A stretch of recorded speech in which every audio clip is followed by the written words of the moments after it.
glucosa, y forma parte de la pared celular de las plantitas. Y esta que está acá es la quitina. La quitina son puras glucosas, pero es una glucosa rara, porque tiene nitrógeno. Esa es la excepción, ya eso es lo raro de esa glucosa. Y forma parte de los exoesqueletos de todo lo que sean estos bichitos que cuando ustedes los pisan, crujen. Eso es el exoesqueleto. Por ejemplo, ¿qué bicho ustedes se han dado cuenta que al pisar crujen? Así, Las cucarachas. la cucaracha, ¿cuál otra más? A ver. El grillo. El grillito, todos esos que tienen como que son duritos por fuera, te fijas, esos están hechos de un polisacario que se llama quitina. Y el hongo, ese no es crujiente, pues, pero el hongo, su pared celular de los hongos es también hecho de quitina, ¿ya? Así que eso serían las dos estructuras que están hechas de quitina y que se tienen que aprender. Chicos, entonces, en conclusión, ¿cuáles son las funciones que conforman a nuestros carbohidratos? Y aquí terminamos.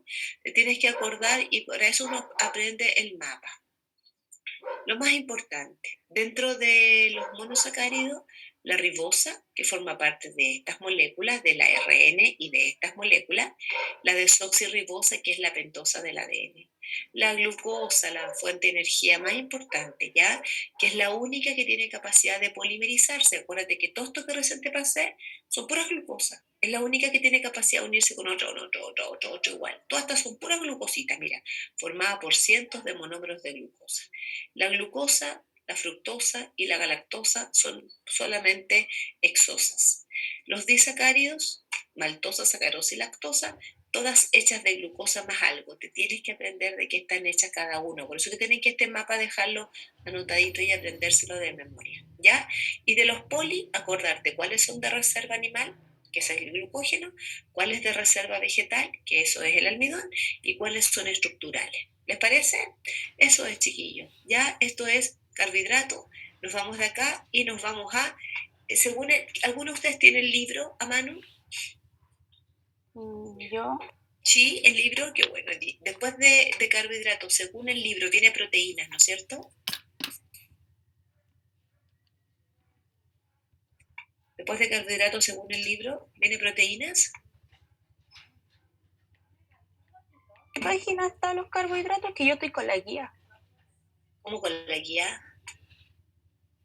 Cuadernillo de ejercicios que mandan, ya está. No es lo mismo, no es lo mismo. ¿Alguno tiene el libro? El carbohidrato del mismo profe que me acaba de mandar. Sí, lo que pasa es que el libro alguien lo tiene, el libro que tienen que llevarle a la casa. ¿Loreto? Un segundo, profe. Después de carbohidrato viene proteína, según el libro. Bioquímica de proteína. Sí, bioquímica de proteína. ¿Cierto? Ya. 51, dígame.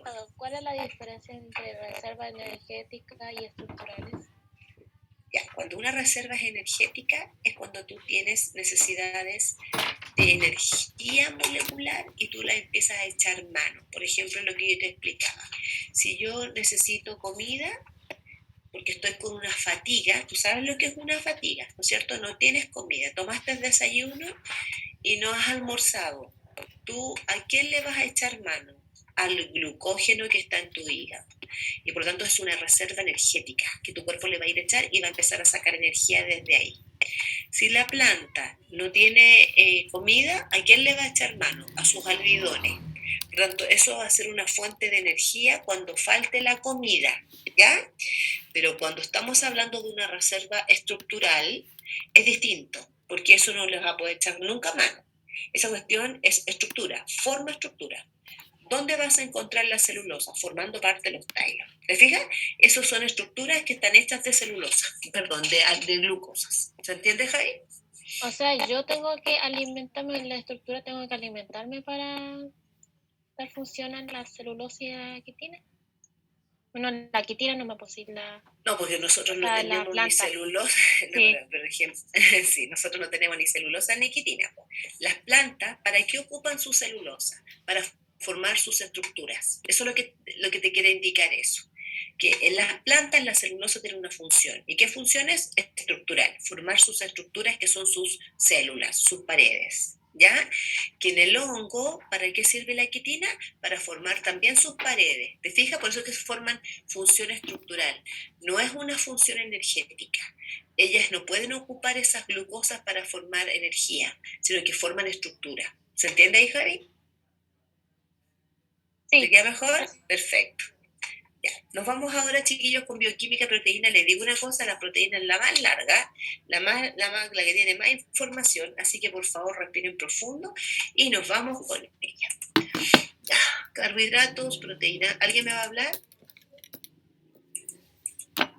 ¿No? Ya. Parece que no, profe. ¿Qué pasó? Nada. ¿No? Ya. Vámonos acá. ¿Qué cosas de las que tenemos en la imagen ustedes reconocen pero al tiro como alimentos de proteínas, que están en base a proteínas? La carne. Las carnes. Tenemos las carnes, tanto rojas, blancas, ¿no es cierto? Los peces, los huevos, ¿no es cierto? Las legumbres están hechas 50% proteína, 50% carbohidrato. Las proteínas, chiquillos, no se olviden que es la biomolécula orgánica más abundante en los seres vivos, lo habíamos conversado el otro día. Están hechas de CHONS, carbono, hidrógeno, oxígeno, nitrógeno y azufre. ¿Cuál es la unidad más pequeña que forma una proteína? La unidad monomérica se llama aminoácido. ¿Ya? Eso es lo más chiquitito que forma, que forma una proteína. Los aminoácidos se tienes que aprender la estructuración. Si yo te coloco el dibujito, usted tiene que decir, el aminoácido tiene un carbono central, vamos, este grupo funcional que está aquí marcado en rojo se llama grupo, lo vimos el otro día, se llama grupo amino. ¿Ya? Aquí está, hay hartos químicos. Al otro lado tenemos este grupo, este que se llama el ácido carboxílico, ¿ya? Por otro lado tenemos el hidrógeno y esto representa el resto del esqueleto que es el radical. Por ende, todos los aminoácidos tienen, vamos, otro bonito, un carbono central, un grupo amino que es el NH2, un grupo carboxilo que es el COOH, un hidrógeno y un radical que es el que muestra el resto del esqueleto. Mira las imágenes y fíjate que de aquí para arriba todo se repite. Carbono central, grupo amino, mira, grupo carboxilo, ¿verdad? El hidrógeno. Pero ¿qué marca la diferencia entre los aminoácidos? Es el radical. ¿Cuántos aminoácidos hay en los seres vivos? 20 aminoácidos diferentes. De los 20 aminoácidos, la única diferencia que existe entre una lisina, una isoleucina, una valina, es el radical. Esa es la diferencia fundamental que hay entre ellos, ¿ya? Por lo tanto, tienes que aprenderte que de los 20 hay una cosita que me interesaría que se acordaran. Hay solo 2 de toda la lista de los 20 que son los únicos que tienen azufre. Miren, ahí está el azufre y que está en el radical, que es la cisteína y que es la metionina, los únicos aminoácidos que son azufrados. ¿Ya? ¿Estamos listos? Dígame, contéstenme, chiquillos, que no sé si voy muy apurada, muy lento. Perfecto, Sí, profe. muy bien. ¿Se entiende? ¿Vamos bien? Sí, se Ya. entiende. No es necesario que se aprendan todos los nombres, yo les recomiendo que se los lean, ¿ya? Se lean la lista de aminoácidos, porque de repente les pueden decir la alanina. Oye, profe, suena como adenina y eso es otra cuestión. Entonces, igual es bueno que se lo lean unas 3 veces. Repito, de los 20 aminoácidos que tienen los seres vivos, 2 tienen azufre, metionina y cisteína. Y de los 20, atención, 10 son clasificados bajo este nombre. 10 son llamados aminoácidos esenciales. ¿Qué significa que los aminoácidos sean esenciales? Significa que deben ser incorporados por tu dieta, porque no puedes producirlos. Los aminoácidos esenciales los tienes que comer, ¿ya? En cambio tenemos otro grupo que se llaman los no esenciales, que son los que el cuerpo los puede producir. Lo que han preguntado en la prueba no es la lista, solo el concepto. Que tú sepas que hay esenciales y no esenciales. y saber que los que se llaman esenciales son aquellos que efectivamente son aquellos que tú tienes que comerte, ya tienes que ingerirlos, porque el cuerpo no los logra producir como debería producirlos. ¿Se entendió? Sí, profe. Sí. Muchas gracias. Ya. Sigo ahora. ¿Cómo se unen los aminoácidos para empezar a formar proteínas? El enlace se llama peptídico. Tienen que mirar el esquema, reconocer bien la estructura y aprendérselo. Fíjate acá en el monito. Aquí tengo mi carbono central, aquí tengo mi grupo amino, aquí tengo mi grupo carboxilo. Segundo aminoácido, carbono central, grupo amino, grupo carboxilo. ¿Dónde se establece la unión? Aquí, fíjate. Siempre que tú quieras unir dos aminoácidos, tú vas a ocupar el grupo carboxilo, el OH, el alcohol, y del grupo amino siguiente, el hidrógeno. Miren, del carboxilo primero ocupas el alcohol y del amino segundo ocupas el hidrógeno. ¿Y qué produzco con esto? Agua. A través de síntesis por deshidratación o condensación, liberas agua. Y al liberar agua, este carbono se une con ese nitrógeno y se produce la unión. Y por lo tanto se establece el enlace. Entonces, profe, igual que la cuestión de la glucosa, ¿también se libera agua? Sí, también se llama síntesis por deshidratación. Pero te tienes que acordar que se une un carboxilo con un grupo amino. Eso lo han preguntado. Si yo quiero unir dos aminoácidos, ¿se unen a través de dos aminos, de dos carboxilos o de un carboxilo con un amino? Esa es la correcta, ¿ya? Y si yo quiero romper este enlace, ¿cómo lo hacíamos? También lo vimos en la clase pasada. Si yo quiero romper el enlace, ¿qué tengo que agregar? Agua. Agua. ¿Y te acuerdas cómo se llama el proceso? ¿Quién se acuerda? ¿Quién se acuerda cómo se llama el proceso inverso a este? Que yo rompo agregando agua. ¿No? ¿Ninguno?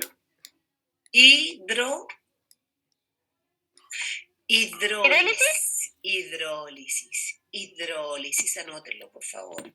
Para romper el enlace, usted tiene que agregar agua, ¿ya? Eso se llama hidrólisis. Pero nada de esto, recuerden que se hace por arte de magia.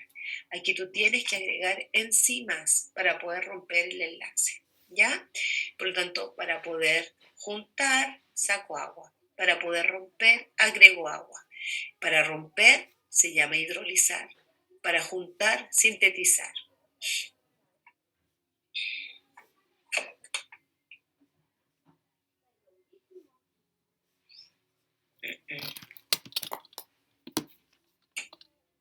Como profe, cuando se unen dos moléculas, supone que Cuando se unen dos aminoácidos, tú liberas agua y se llama síntesis por deshidratación o condensación. Cuando tú unes dos aminoácidos, liberas una molécula, te fijas que aquí estás uniendo, se llama síntesis por deshidratación o condensación. ¿Ya? sí. Y cuando quieres romper, al revés. Tienes que agregar agua y haces hidrólisis.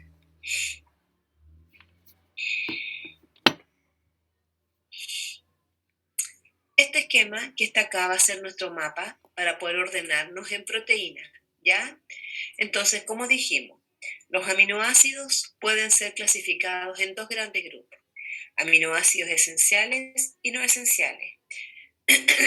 Y dentro de los esenciales y no esenciales, vemos que se unen entre sí formando, ya, atención, de 2 a 9 vamos a ocupar la palabra péptido, por ejemplo, 2 dipéptido, 3, ¿qué creen ustedes?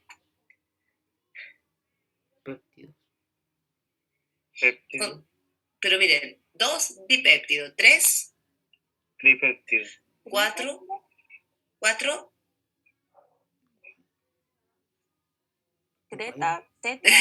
tetrapéptido, tetrapéptido, sí. 5 Penta. Pentapéptidos. pentapéptidos, ¿ya?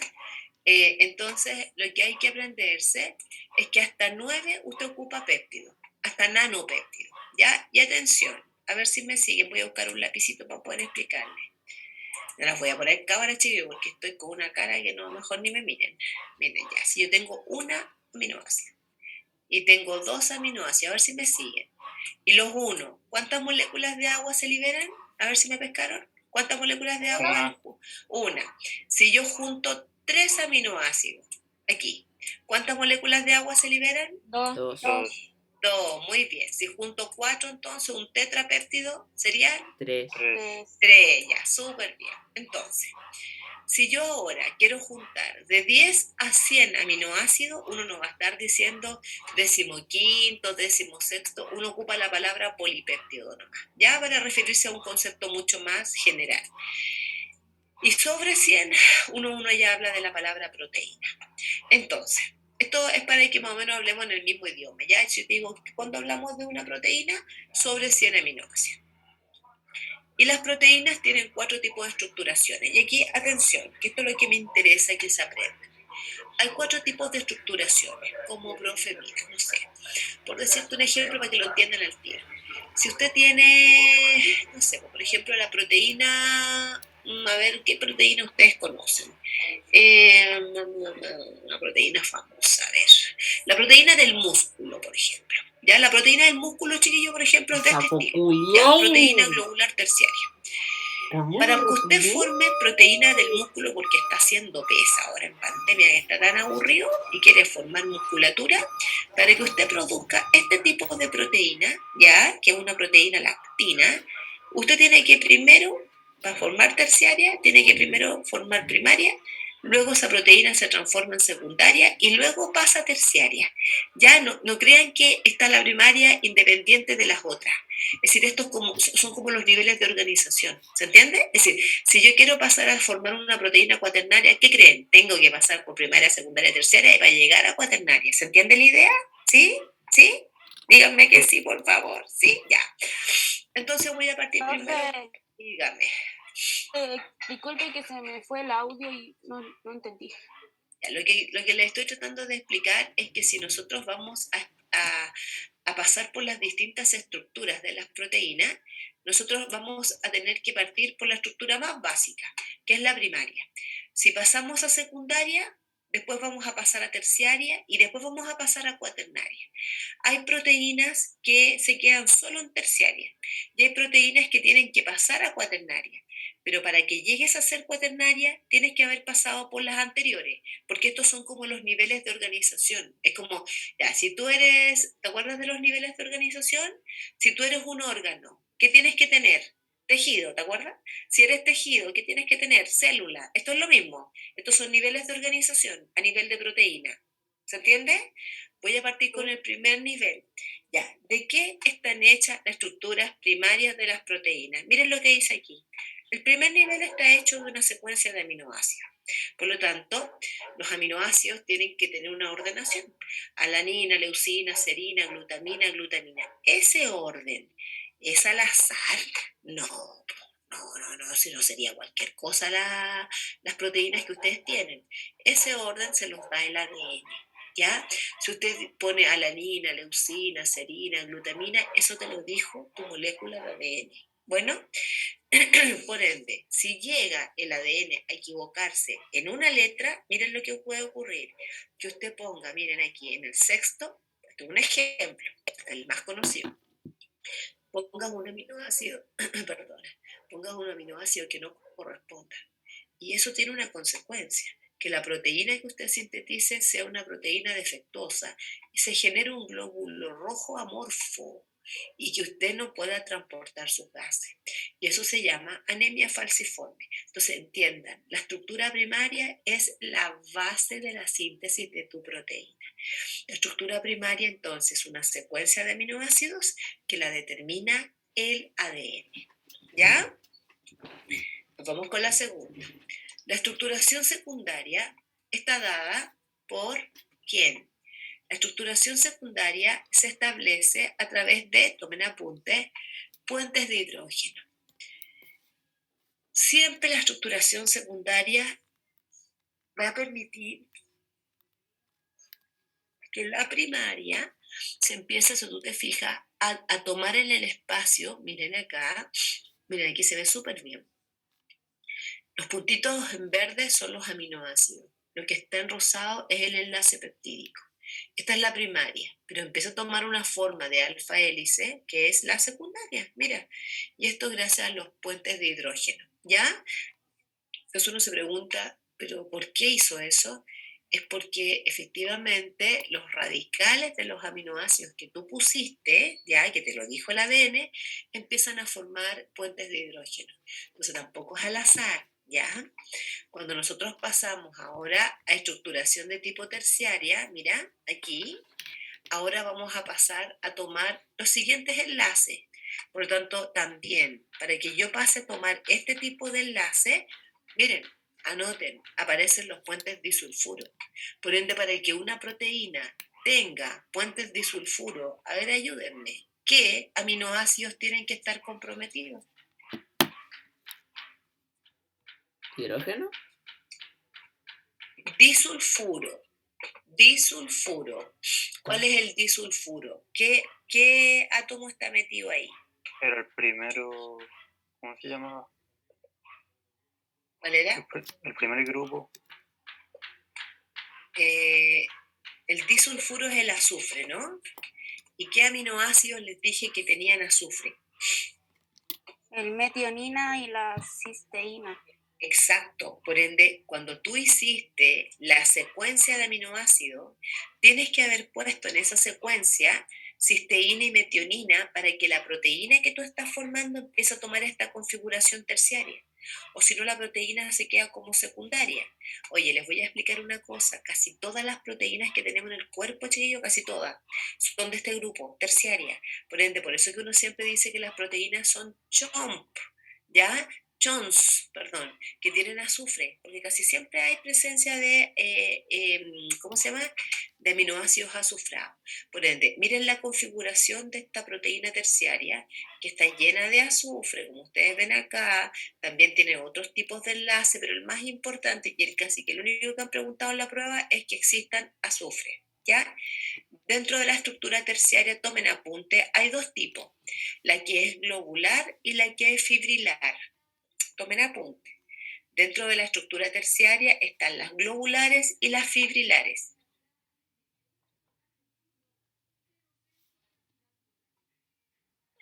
Profe, una pregunta respecto a las secundarias. ¿Es las secundarias en donde se forma un puente de hidrógeno o Sí, algo sí, parecido? en la secundaria se forman los puentes de hidrógeno. Ya. En la terciaria, Hay presencia de azufre. puentes disulfuros, donde hay presencia de azufre. Y en la terciaria, quiero que anoten, de ejemplo de globular, pongan las enzimas,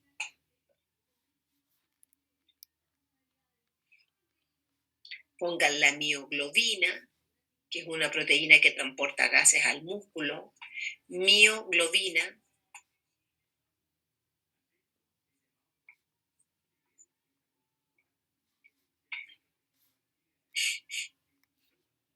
y fibrilar, pongan el colágeno,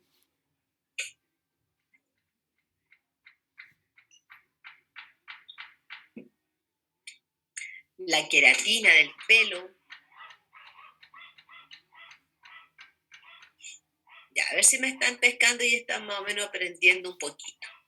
Miren este dibujo. Ahora no escuché. Tengo la mioglobina, colobina y la no sé cuánto. A ver, ¿qué pusiste en globular? Pusiste la enzima, la mioglobina, ¿cierto? Y en la fibrilar pusiste a elastina, colágeno y la queratina. Me perdí de nuevo. A ver, que alguien dicte, porfa, las que son fibrilar. Las que son fibrilares, colágeno, queratina. Las que son globulares, enzimas y mioglobina. Sí. Javi. Me volvió a perder. Estoy escribiendo algo, nada que ver aquí. Así que A estoy ver, borrando. mira, pero ¿por qué te pierdes? ¿Porque se corta la comunicación? Sí, es que anoté todo en el primero, en el globular. A ver, léeme lo que pusiste en el globular. Era la mioglobular, creo que se decía. No, en la globular tienes que poner mioglobina. ¿Ya? ¿Ya? ¿Cuál más? Y enzimas. ¿Pusiste enzimas? No. ¿Ya enzimas? Ya, enzimas y mioglobina. Esas dos pusiste en globular.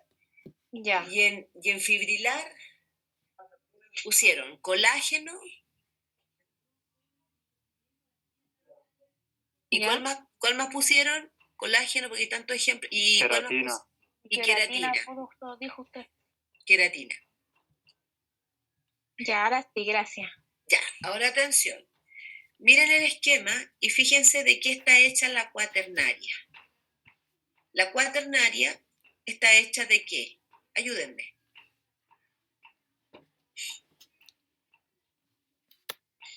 De la primera, de la segunda y de la tercera. Claro. Si tú te fijas, la cuaternaria, mira lo que dice aquí, es de 2 o más cadenas polipeptídicas, es decir, a la larga, está hecha de 2 o más de estas, de las terciarias. Por eso que en el dibujo clásico de una cuaternaria ustedes van a encontrar este esquema, mira. Anoten, ¿de qué está hecha la estructura cuaternaria? De 2 o 4 terciarias, coloquen. De 2 o 4 terciarias.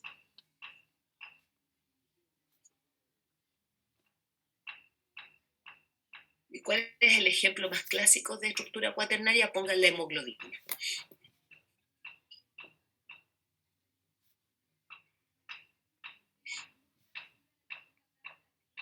Ya. ¿Cuáles son las propiedades comunes a todas las proteínas? A ver, chiquillos, solamente para que les quede claro. Profe, ¿qué me aprendo yo de acá?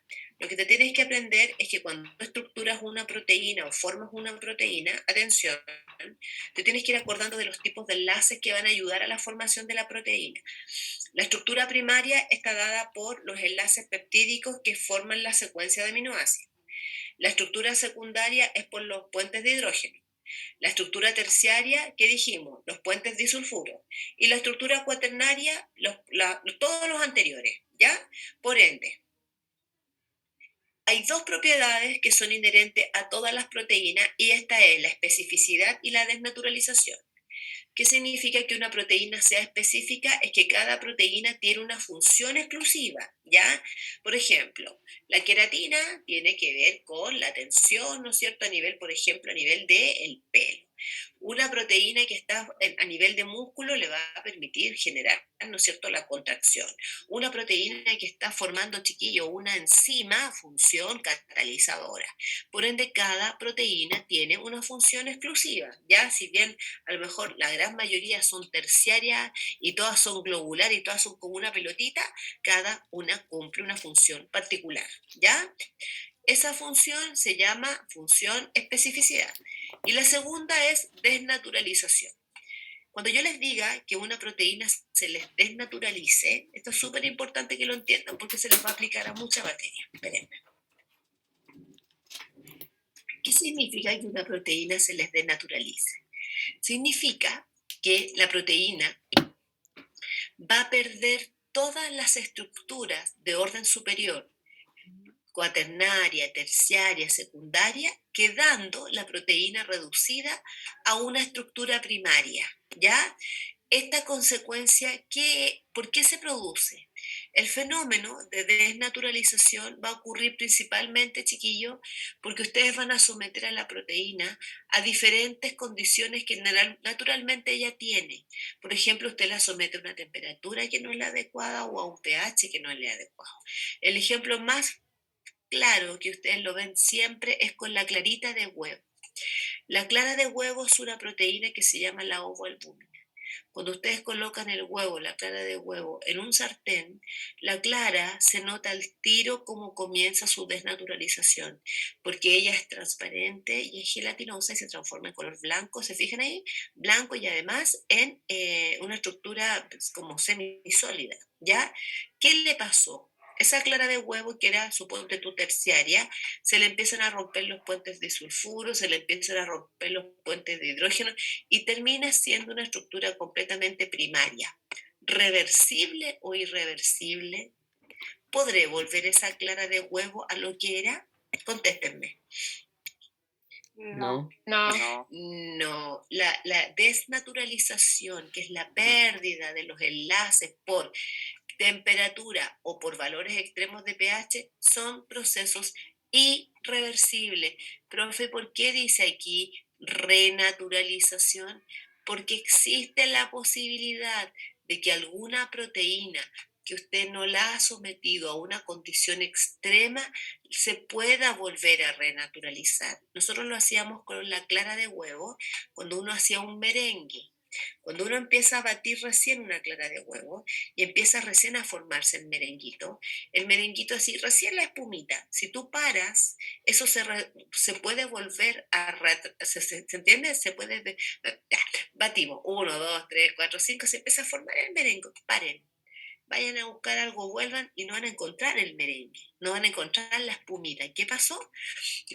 Como tú no la sometiste a un extremo, obviamente eso se devuelve a su estado original, ¿ya? Y gracias a eso uno dice, ya, ¿qué ocurrió? Los enlaces se volvieron a formar y eso se llama renaturalización, pero eso casi nunca ocurre en casos muy puntuales cuando la condición no es extrema, ¿ya? Ahora la pregunta del millón, profe, ¿qué pasa con esa proteína? Esa proteína pierde todas sus funciones biológicas. Cuando una proteína ha sido encomendada a ser terciaria, por ejemplo la enzima. Las enzimas son terciarias globulares, o una proteína del músculo es terciaria globular, y ella su función la cumple como terciaria, y tú la sometiste a una desnaturalización, cuando ella queda primaria porque le rompiste los enlaces terciarios, los secundarios, lo dejaste como primario, perdió su función. Y aquí la pregunta que también es interesante. Profe, ¿no se rompen los enlaces primarios? ¿El peptídico? No. Para romper el enlace peptídico, chiquillo, usted tiene que aplicar enzimas, ¿ya? Por lo tanto, ese enlace sí que no lo van a poder romper aplicando ni pH ni temperatura. Se rompe solo, como allí arriba lo dice, consiste en la pérdida de todas las estructuras de orden superior, quedando la proteína reducida a un polímero con estructura primaria. ¿Se entendió? Sí, profe. Contésteme. Sí, profe. Los demás, sí, perfecto. Esto es Duda. muy importante que les quede claro, ¿ya? Porque lo vamos a aplicar a muchas materias. Entonces, ¿qué es desnaturalizar? Los alumnos siempre me dicen, profe, es como que se muere la proteína. Bueno, si tuviese vida, podríamos decir que se muere. Se muere funcionalmente, ¿te fijas? Muere funcionalmente, porque si ella cumple su función en un tipo de estructuración, ¿cierto? Tú me dijiste que su función la cumple en estructura terciaria y tú le rompiste los enlaces, ella pierde su configuración, ¿ya? Por ejemplo, es lo mismo que nosotros vivimos con el pelo cuando nosotros nos planchamos el pelo. Por ejemplo, yo soy crespa y si yo quiero alisarme el pelo, yo me paso una plancha. Al pasarme la plancha, yo lo que estoy haciendo es rompiendo estos enlaces, ¿cierto? Claramente, la desnaturalización que yo estoy haciendo es una desnaturalización que no es completamente irreversible, porque después yo me lavo el pelo y se me vuelven a formar los rulos, ¿ya? Si fuese realmente irreversible, lo más probable es que el pelo terminaría quemado completamente, porque no llego a una temperatura extrema. Si alguna de ustedes, chiquillas, alguna vez ha sometido a una temperatura extrema, ha quedado con el pelo, pero hecho polvo, ¿ya? Yo me hice una vez un alisado permanente y me decían ¿Sí? que para mantener esa lisa como que te tienes que secar el pelo con secador hasta que quede completamente seco. Ahí lo que están haciendo, claro, sometiéndolo a una temperatura, ¿no es cierto?, para lograr como desnaturalizarlo. Pero siempre fue reversible, ¿cierto? Sí, al final mi pelo volvió normal. Claro, después con el tiempo se devuelve. Ya, chiquillos. Nos vamos ahora, los que tengan el libro, por favor, función de las proteínas. ¿Cuántas funciones distintas hay en las proteínas? 1, 2, 3, 4, 5, 6, 7. Lejos de todas las biomoléculas que vamos a ver, las proteínas son las que tienen mayor diversidad funcional, pero por lejos, ¿ya? Entonces, vamos a ir una por una.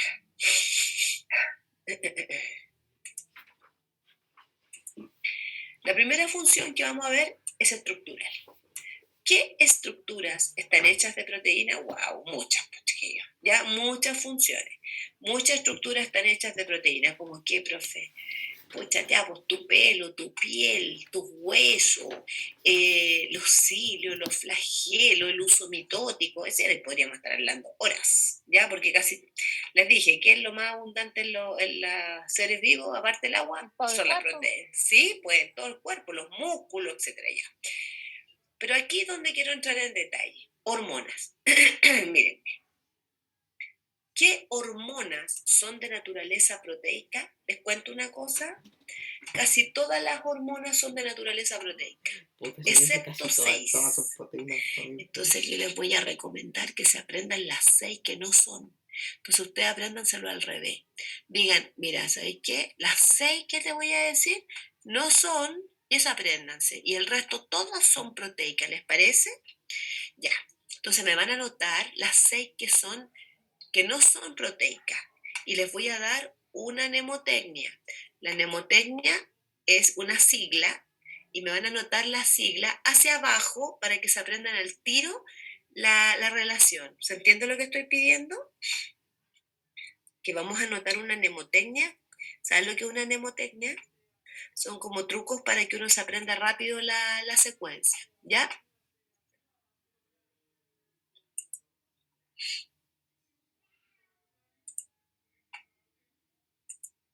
Ya. Entonces, la mnemotecnia va a ser la siguiente. Ahí está. Petaca. ¿Ya?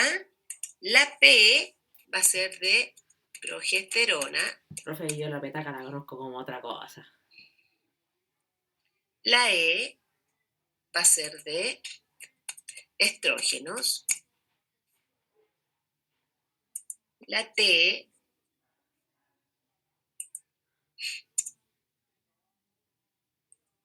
va a ser de testosterona. ¿Ven lo que estoy escribiendo, chiquillos? Sí, profe. Ya. La A va a ser de aldosterona. La C va a ser de cortisol. Y la A va a ser de androsterona. Ahí está. Estas 6 hormonas que están aquí no son proteicas. Entonces, cualquier otra hormona que yo les diga, insulina, glucagón, hormona del crecimiento, hormona prolactina, oxitocina, cualquier otra hormona que les aparezca, ustedes asuman que la cuestión es proteica. Se hace mucho más fácil aprendérsela. ¿Ya? Dígame. Dime. Pucha, escuché, profe, pero no. Ay, no me sirve esta cosa. Ah, ya se me sirve. Ahora sí, dígame. La Ahora sí. testosterona no es proteica. Wow. Estas tres que están arriba, las 3 son sexuales. La primera es de la mujer, la segunda es de la mujer, la tercera es del hombre. Y estas 3 que están acá abajo, si quieren anotar aquí, mira, coloquen ahí sexuales. Estas 3 son sexuales. Y estas 3 que están acá abajo son de la glándula suprarrenal. Pongan eso ahí. Son de la glándula suprarrenal. ¿Cuál? Los últimos 3. Las tres de la glándula suprarrenal. Sí. Entonces el resto de las hormonas, cualquiera otra que les aparezca, usted asuma que las cuestiones son de naturaleza proteica. ¿Ya? Vamos. Función de defensa. Las proteínas son de defensa. ¿Qué cosas tenemos defensivas que son de naturaleza proteica? Márquenme. Los anticuerpos. Todo lo que es inmunidad, inmunoglobulina, anticuerpos son proteínas, chiquillos, ¿ya? La trombina y el fibrinógeno, que son unas proteínas que produce el hígado, que tienen que ver con evitar las hemorragias, también nos protegen, obviamente por eso que dice defensa. ¿Qué proteínas tenemos que son transportadoras? Bueno, nosotros tenemos a la famosa hemoglobina, que hoy día la hemos visto 2 veces, que transporta oxígeno. Tenemos a la mioglobina, que lo hace también, también es transportadora de gases, pero en el músculo. Ya ahí tienen 2, transportadoras, hemoglobina, mioglobina. También tenemos a las lipoproteínas, que son transportadoras de lípidos. Y tenemos a todas las que transportan en la membrana plasmática, ya que son las proteínas transportadoras, como las vamos a ver después, que son las que transportan a través de la membrana. Por otro lado está la función contráctil. Tenemos proteínas que hacen contracción, lo dijimos hace un ratito, hay 2. La más importante, la actina y la miosina, son proteínas contráctiles. La función de reserva, atención, es para, miren, esta que es la ovoalbúmina, es la clarita del huevo. Esa es una función de reserva, el huevito, el pollito, cuando el huevo tiene pollo adentro, un embrión, ¿qué come ese embrión? Come clarita de huevo, es una reserva alimentaria. Ya, por lo tanto, tiene como función reserva, especialmente ese ejemplo es, no para nosotros no tenemos reservas proteicas. Acuérdense que cuando empezamos a comernos nuestras proteínas, es cuando ya empezamos a comernos los músculos, ¿ya? Entonces no es una reserva para el humano, pero sí para los pollitos, ¿ya? Y la última función que vamos a nombrar acá es una función enzimática. Las proteínas tienen función enzimática. Si no saben lo que es la enzima, son catalizadores de las reacciones químicas, que las vamos a ver si alcanzamos en un ratito más. ¿Ya? Así que ahí tenemos función de las proteínas, estructura, hormonas, defensa, transporte, contráctil, reserva y enzimática. Son 7 las funciones que tienen las proteínas. Se estudian las funciones, ya así de memoria, nada más que hacer aquí. Ya. Nos vamos ahora a revisar lo que son las enzimas o biocatalizadores. Pongan de título ahí, porfa. Y nos vamos con lo siguiente. ¿Alguna vez se acuerdan haber visto en el colegio biocatalizadores o enzimas? Acordar del colegio, ¿Sí o no? profesora. Chiquillo. Fue el día que me echaron de la sala, probablemente. No, no me acuerdo. ¿Ninguno? ¿Y los demás? Profe, no, Dígame, no amor. tengo memoria. No tengo. Ya, vamos a desarrollar la memoria entonces. Ya. Lo que pasa es que si no se acuerdan de nada, es como que les voy a hacer la clase como si primera vez hubiesen escuchado de hablar de esto. ¿Ya? Entonces, atención, miren. Vida, catalizadores biológicos. ¿Qué es esto? Les cuento. Estas estructuras que ustedes ven aquí corresponden a unas proteínas, ¿no es cierto?, terciarias globulares, que lo que hacen básicamente, chiquillos, son, mírenme, acelerar las reacciones químicas. Por lo tanto, las enzimas, todas las enzimas que tenemos en el cuerpo, que son miles, son todas de naturaleza proteica, todas aceleran las reacciones químicas. Se necesitan en el cuerpo muy pequeñas cantidades porque son reutilizables. Las enzimas no se gastan en las reacciones químicas, tú las ocupas y las puedes volver a ocupar después, ¿ya? Solo se van a ver alteradas cuando tú las cambias de condiciones porque se desnaturalizan debido a que son proteínas. No modifican el equilibrio de la reacción, son sintetizadas en el retículo endoplasmático rugoso, ya porque son proteínas y las proteínas se sintetizan en el rugoso. Tienen una acción específica, como son proteicas, todas las proteínas son específicas y son reutilizables. Entonces, son proteínas, aceleran las reacciones, se necesitan en pequeñas cantidades, no modifican el equilibrio, son sintetizadas en el rugoso, tienen una acción específica y son reutilizables. Si esta es una enzima, mírenme, que son estas moléculas que nos van a acelerar las reacciones. El sitio donde se van a unir a la molécula que van a acelerar se llama así, sitio activo. Y la molécula sobre la cual van a actuar se llama sustrato, ¿ya? El sitio sobre el cual se va a unir cualquier otra molécula para activar esta enzima se le llama sitio alostérico. ¿Qué es lo que hace una enzima? Mira, aquí nosotros tenemos una reacción química que está sin enzima, que está en azul, y una reacción química que está con enzima, que es la roja, ¿ya? ¿Qué hace la enzima? Atención, mira, primero veamos sin enzima. Si yo tengo reactantes A más B para dar origen a un producto C más D, lo que nosotros vamos a hacer es que estos reactantes necesitan de toda esta energía que tú ves aquí para que se dé origen a este producto, ¿cierto? Por lo tanto, necesitas toda esta energía de activación. Pero si nosotros ocupamos una enzima, mira lo que hace la enzima. La enzima, para que estos reactantes se transformen en su producto, disminuye la energía necesaria de activación para que la reacción se lleve a cabo. Eso es lo que hace la enzima. Disminuye la energía necesaria para que la reacción se lleve a cabo. ¿Les queda claro? Entonces, se lo tienen que aprender. ¿Qué cosa, profe? Que las enzimas lo que hacen es disminuir la energía de activación necesaria para que la reacción se lleve a cabo. ¿Ya? ¿Y qué gano con eso? Lo que tú ganas, obviamente ahorras tiempo y ahorras energía.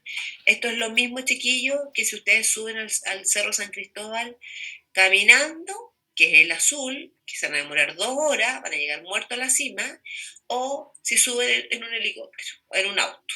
En un auto se van a demorar, no sé, caminando 2 horas, por decirles algo. En auto se van a demorar 15 minutos. ¿Cuál se demoró menos? En auto. Esa es la enzima. ¿Y en cuál te gastaste menos energía tú? En el auto. Por ende, ocupar enzima me permite ahorrar energía y me permite ahorrar tiempo. ¿Les queda claro? Díganme sí o no, por favor. Sí, Profe, profe. entonces la azul no utiliza enzima. La azul no utiliza enzimas, es una reacción no catalizada por enzimas, ¿ya? Entonces les quiero explicar una cosita. En el cuerpo de nosotros no podríamos vivir con las reacciones en azul. Todas las reacciones en tu cuerpo, todas, son con la roja. Si a nosotros las enzimas se nos desnaturalizan o tenemos una fiebre que nos mate para que nos desnaturalicen las enzimas, no podríamos vivir, chiquillos, podríamos morir. Por eso que las fiebres tenemos que mantenerlas siempre a raya, siempre reguladas, porque una temperatura muy alta, y hablando sobre 40, 41, 42, nos podría desnaturalizar a las enzimas, ¿ya? Y a todas las proteínas de nuestro cuerpo, ¿ya? Y por eso es que es importante mantener siempre estos valores bien.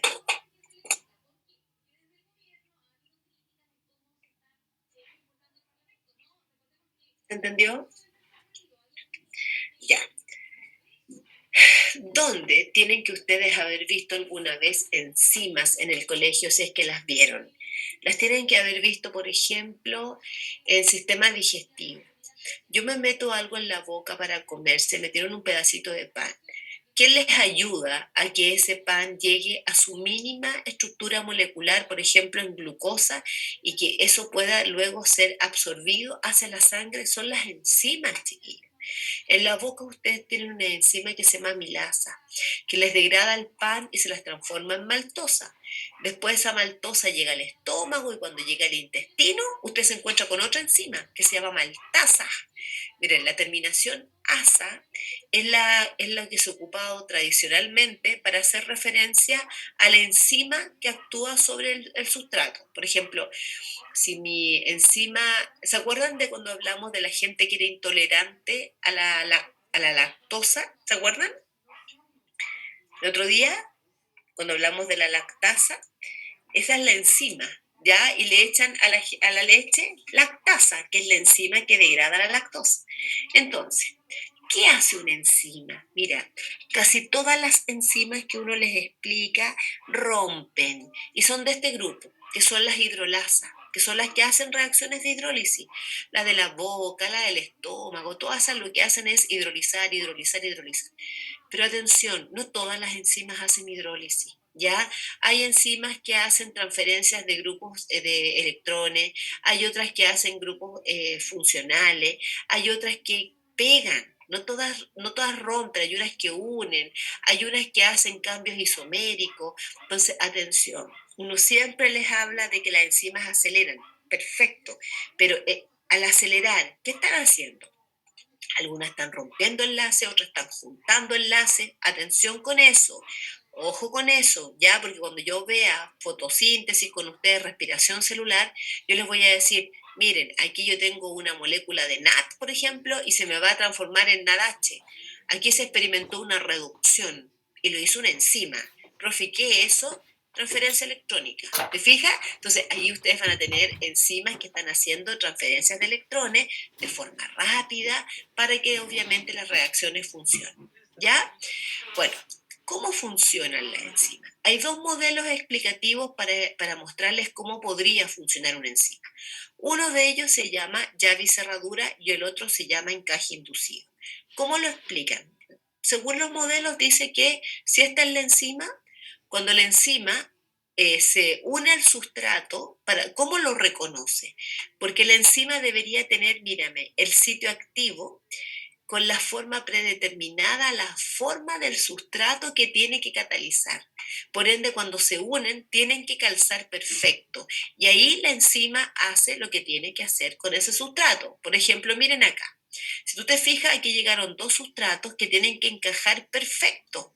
¿Y qué hicieron esta enzima? ¿Qué hizo con estos dos sustratos? Miren, ¿qué hizo con estos dos sustratos? Generó un producto, pero este producto, ¿qué hizo? Lo fusionó. ¿Te fijas? Lo juntó. Acá nosotros vemos que llegó, ¿no es cierto?, esta enzima se unió con el sustrato. Aquí no se ve el producto final, pero se vio cómo se encajó perfecto, cómo se unieron. Esto se llama llave y cerradura. En este otro modelo, que también explica qué diferencia tiene con el anterior. Aquí hablan, que esto fue del 58, de que si bien la enzima, mira, no tiene la forma predeterminada, cuando se unen, mira, se acomoda, que también existe esta posibilidad y que se da para algunos tipos de enzima, mira, donde al unirse hay un acomodo, igual se puede dar origen a un producto. Entonces, ¿cuáles son los dos mecanismos o a través de modelos que explican cómo funciona una enzima? Está el llave y cerradura y está el modelo de encaje inducido. ¿Cuál es la diferencia, profe, entonces? Que aquí el sitio activo está predeterminado a la forma del sustrato y aquí se acomoda a la forma del sustrato. Fíjense aquí. A ver, cuéntenme cuál es este. ¿Cuál es? La de llave, ¿Por qué? ¿Cómo te diste cuenta? porque tiene la misma, o sea, tiene la misma forma que el sustrato, la parte del triangulito y la curva esa. Ya, y la pregunta es, aquí si tú te fijas, mira, aquí dice la enzima cambia su forma. Te fijas que no es igual, mira, parece que fuera igual, pero quizá hizo más redondito, mira. Ahora la pregunta es, esta enzima, ¿qué hizo con este sustrato? ¿Lo unió o lo separó? Mira, Lo separó. lo Lo separó. rompió. Lo rompió, esto es una hidrólisis, ¿ya? Chiquillo, otra preguntita. ¿Qué le pasa a la enzima cuando termina el proceso? Fíjense en el origen y al final. ¿Cómo queda ella? Vuelve al inicio, o sea, como era al inicio. ¿No? Exacto, no le pasa nada. Miren, mírenla. No queda, ella queda tal cual. Aquí no se ve. Ella queda tal cual. Por eso que las enzimas son reutilizables. ¿Ya? Ahora, siempre me preguntan, profe, ¿cómo puedo yo hacer que una enzima deje de funcionar? Veamos, pues, ¿qué factores afectan la actividad enzimática? Hay tres factores, tomen apunte. Los factores que afectan la actividad enzimática son temperatura, pH y concentración de sustrato. ¿Cómo, profe? Factores que afectan la actividad enzimática. Factores que afectan la actividad enzimática. Son tres factores. Y son los siguientes. Temperatura, pH y actividad y concentración del sustrato.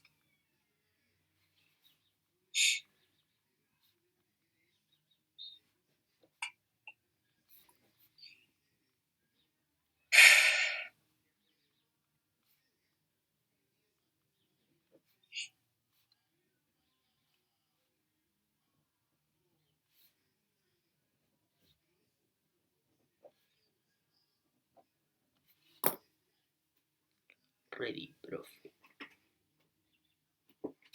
¿Ya? ¿Cómo creen ustedes que le afecta la temperatura a esta enzima? A ver, fíjense lo que les voy a preguntar. ¿Dónde nosotros clasificamos a las enzimas cuando hicimos estructuraciones de las proteínas?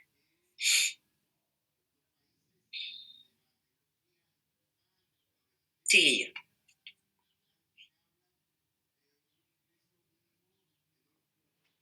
¿En qué estructuración dejaste anotado enzimas?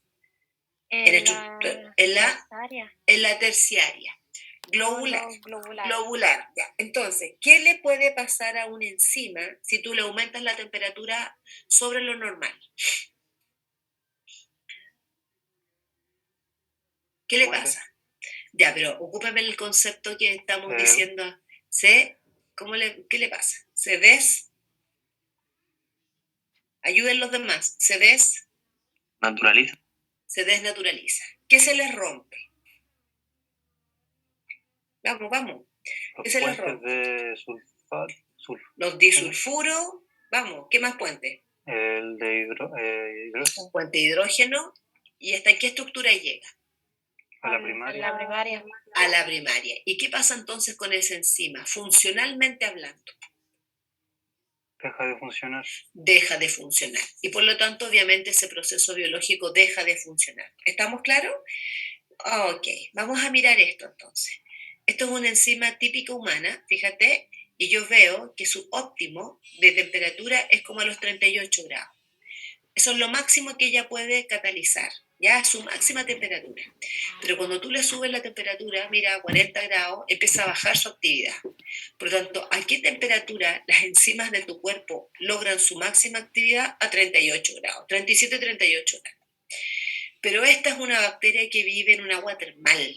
Y ella, mira, tiene una temperatura óptima de esta bacteria y de sus enzimas, a como cuánto más o menos. A ver, díganme más o menos cuánto la ven. 77. Claro, entonces, ¿qué podemos nosotros decir? Que cada enzima tiene una temperatura óptima. No podemos decir que todas las enzimas actúan a la misma temperatura. Bueno, cada enzima tiene una temperatura óptima. Abajo, miren el pH. Esta es una enzima del estómago. Ustedes saben que el estómago de nosotros es súper ácido. Y miren ella, su máxima actividad es a pH ácido. La enzima del estómago se llama pepsina y logra su máxima actividad a pH ácido. Si tú te vas acercando al pH neutro, mírame, hacia el 3 baja su actividad. Pero en cambio, esta enzima que tú tienes en el intestino delgado, su máxima actividad se logra a un pH básico. Mira, pH 8. Por ende, ¿qué podemos concluir? Cada enzima actúa a un pH y a una temperatura óptima. Miren esta es una enzima de un hongo. ¿Cuál es el pH óptimo de este hongo? De esta enzima de este hongo. Miren el gráfico. Más o menos, vamos. Como 90 y tanto. Ya, pero ¿qué pH es el óptimo de esta enzima? Como 4. 3, 4. Ah, ya entendí. 3,5. 3,5, ¿cierto? ¿Y qué le empieza a ocurrir a medida que tú vas aumentando el pH? Disminuye su actividad. Y por lo tanto la enzima, ¿qué le va ocurriendo? Se va, ocúpenme la palabra correcta, Desnaturalizando. desnaturalizando y va perdiendo su configuración y va desactivándose. ¿Cuál es la temperatura óptima de esta enzima? Aproximadamente 60. 60. Si tú aumentas la temperatura o disminuyes la temperatura, yo veo que la enzima, ¿no es cierto?, disminuye su actividad por desnaturalización. Ya. Y este es el tercer factor, que este es el que les cuesta un poquito más. Nosotros vemos que a medida que aumenta, mírame, la concentración del sustrato, es la molécula que la enzima va a catalizar, a medida que aumenta la concentración del sustrato, aumenta la velocidad de la reacción, ¿cierto? Porque la enzima lo va catalizando, pero llega a una velocidad máxima. Entonces tienen que seguirme la explicación para entenderlo. Mira, cada enzima se fijaron que tiene un sitio específico para catalizar a su sustrato, que calza perfecto. Cuando la enzima está ocupada, no puede catalizar a otro. Por lo tanto, tú tienes que esperar para que salga el sustrato para que se transforme en un producto y la enzima queda libre. Por ende, ¿por qué hace esto la gráfica? Porque cuando tú tienes una cantidad de enzimas que es limitada, suponte tener 10 enzimas, cuando tú llegas con tus 10 enzimas todas ocupadas, la velocidad máxima se mantiene. Pese a que la concentración del sustrato va en aumento, hay un máximo de actividad. ¿Qué quiere decir eso, profe? Que todas las enzimas están con sus sitios activos ocupados.